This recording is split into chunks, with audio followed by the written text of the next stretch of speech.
Hi everyone, I'm Sarah Hornsby and I am your online myofunctional therapist. Thank you so much for tuning in and watching my videos. I really like being able to give you guys information that hopefully is helpful to you. Today I want to talk about something called a posterior tongue tie. And this type of tongue tie has been getting a lot of attention lately. Basically, a posterior tongue tie is in the back of the tongue. So you have to think about your tongue like a three-dimensional, almost like a tube.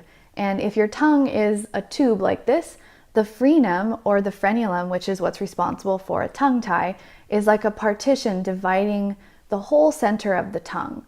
So it's a little bit hard to explain, but hopefully you're with me on this.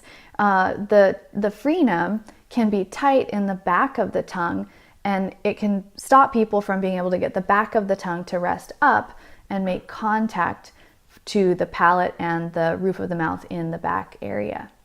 Now the anterior tongue tie, this is something that's really obvious and we can see it right away. People open their mouth, they lift up the tongue, and the tongue looks connected to the floor of the mouth. We can see it, it's really clear. This is the anterior tongue tie.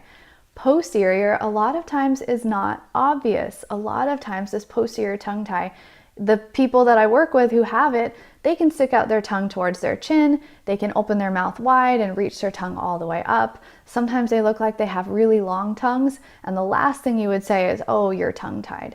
So why does a posterior tongue tie actually matter then? That's what a lot of people want to know. The symptoms for people who are tongue-tied, and especially if they have a posterior tongue tie, often are pretty bad. So a lot of people I see have chronic headaches, migraines, they have chronic facial pain, TMJ pain, jaw pain, lots and lots of head, neck, and shoulder tension that they've dealt with their whole life.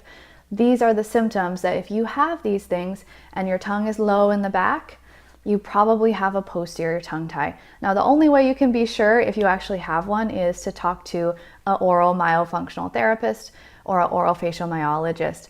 These people can tell you if you're tongue-tied or not. Unfortunately, although there's a lot of really great dentists out there who are looking at these things, most don't know how to detect a posterior tongue tie. So you might go to your dentist and ask, and they might not even know what that is. So it doesn't mean they're bad dentists, it's just that this is new territory. These are things, these tongue tie things we have not been looking at. None of us learn about it in school, whether you're a dentist, a doctor, a pediatrician, a dental hygienist. None of us have this traditional, none of us have this as part of our traditional education. So keep that in mind when you're trying to find out if you do have a posterior tongue tie or not. You can always get in touch with me too. So post your comments below, leave me some questions. I'll try to get back to you as soon as I can. And thank you so much for watching this video.